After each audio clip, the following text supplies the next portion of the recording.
नमस्ते। म चाहिँ तपाईँलाई सामाजिक सुरक्षा कोषको एउटा जानकारीमूलक भिडियो लिएर उपस्थित भएको छु।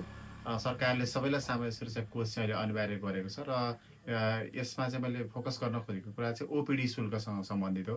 हामीले बाहिर कोही पनि डक्टरहरूलाई कुनै पनि एउटा कन्सल्टेसन लियौँ भने ओपिडी शुल्क चाहिँ अहिले ₹500 छ।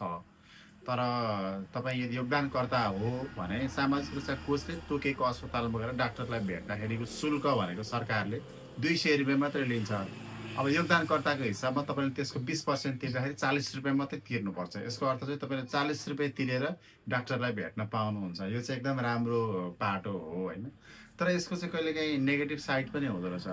केही अस्पतालमा चाहिँ जस्तै आफूलाई भेट्न मन लागेको डक्टर, एक्सपर्ट डक्टरलाई भेट्दाखेरि चाहिँ उहाँहरूले चाहिँ म सामाजिक सुरक्षा कोषको पेसेन्ट हेर्दिनँ पनि भन्नुहुँदो रहेछ क्या। अस्पतालमा सामाजिक सुरक्षा कोष चल्छ, तर मलाई भेट्न मन लागेको डक्टरले चाहिँ म चाहिँ त्यो स्किममा उपचार बिरामी हेर्दिनँ भन्नुहुँदो रहेछ होइन। अनि त्यसो गर्दा हामीले चाहिँ कहिलेकाहीँ आफूलाई अलिकति मन नलागेको अथवा अलिकति भर्खर प्र्याक्टिसनर डक्टरहरूसँग पनि कम्प्रोमाइज गरेर देखाउनु पर्ने पनि हुनसक्छ। अनि यो चाहिँ शुल्क वास्तवमा अब अहिले एउटा हाम्रो नर्मल्ली बजारको मार्केटको यो हेर्दाखेरि पनि ₹200 भनेको चाहिँ ज्यादै नै कम पनि भयो।